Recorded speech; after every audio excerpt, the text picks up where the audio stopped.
आपने क्या मंगवाया है मेरे लिए खाने के लिए? सबसे पहला सवाल। असि बंदे मंगाए ने कुछ तो। आप क्या खाना पसंद करेंगे आप बताएं? मैं कुछ भी देसी अच्छा बना हुआ वो खा लेती हूँ। मुझे देसी कहते हैं वैसे घर पे।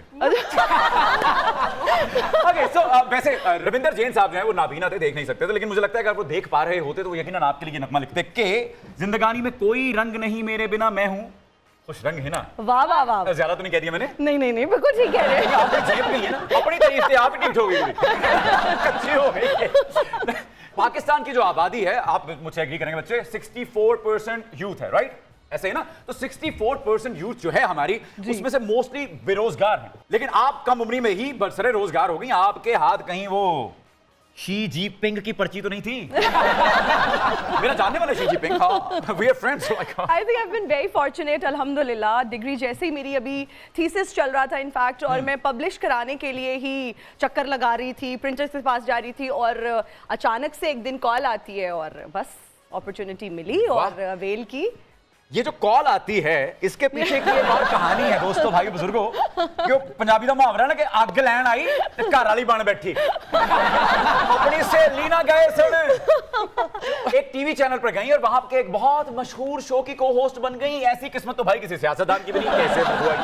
अच्छा हुआ कुछ यूं कि मैं अपनी फ्रेंड के साथ गई, वो ऑडिशंस के लिए वहां गई हुई थी, और मैं सीढ़ियां उतर रही थी तो वहां फिर मेरी एक शख्स से मुलाकात हुई, और फिर बस इंस्टाग्राम पे छाई हुई है हिना। Thank you. इतना एक्टिव तो सोशल मीडिया विंग नहीं है पीटीआई का ना। हाँ। ये जितनी भी पिक्चर्स हैं ये आप खुद अपलोड करती हैं या कोई टीम है इसके पीछे, कोई अरसलान बेटा टाइप की?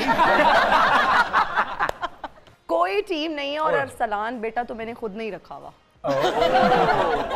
ओके।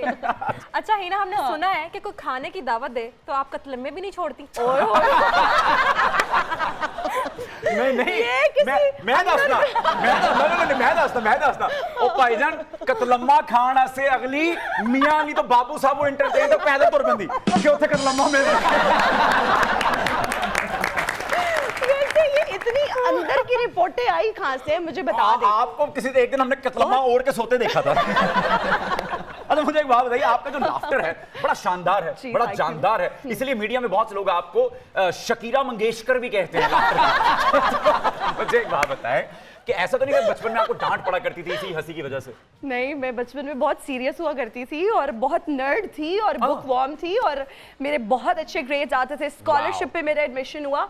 मैं सबको बताना चाहूंगी जो लोग देखते हैं और उनको ये लगता है कि भाई टीवी में आ गए हैं, मीडिया पे आ गए, बहुत आसान काम है, पढ़ाई तो पता नहीं की होगी नहीं की होगी, तो ये बहुत पढ़ना पड़ता है, मेहनत करनी पड़ती है, फिर आप इस मकाम पे पहुंचते हैं और फिर आप खुल के हंसते हैं। किस मकाम पे? आइए तशरीफ रखिए प्लीज।